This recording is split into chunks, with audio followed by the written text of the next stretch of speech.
অবসর সময়ে কাজের ডিউটির পাশাপাশি আমি একটা সবজি বাগান করছি। দেখেন আমার বাগানটা কত সুন্দর হয়েছে, আমি আজকে আপনাদের দেখাবো।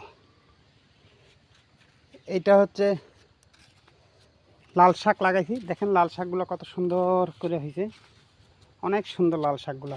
এই যে লাল শাক, এখানে লাগাইছি টমেটো এবং লাল শাক। এই যে টমেটো গাছগুলো কত সুন্দর হয়েছে, এই যে দেখেন টমেটো গাছগুলো, এই যে টমেটো গাছ, কত সুন্দর সুন্দর টমেটো গাছ।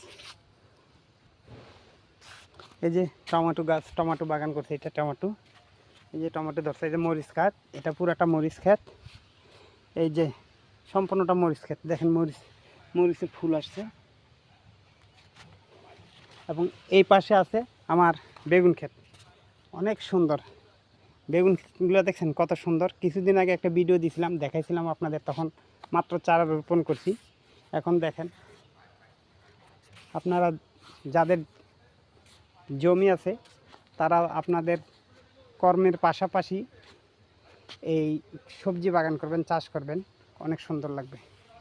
এটা আপনার বাড়তি একটা আয়, বাজার থেকে কিনে খেতে হয় না। এটা আমার কলা বাগানে বেশ কয়েকটা কলার ছড়িও আছে, দেখা যায়। ওকে, সবাই ভালো থাকবেন।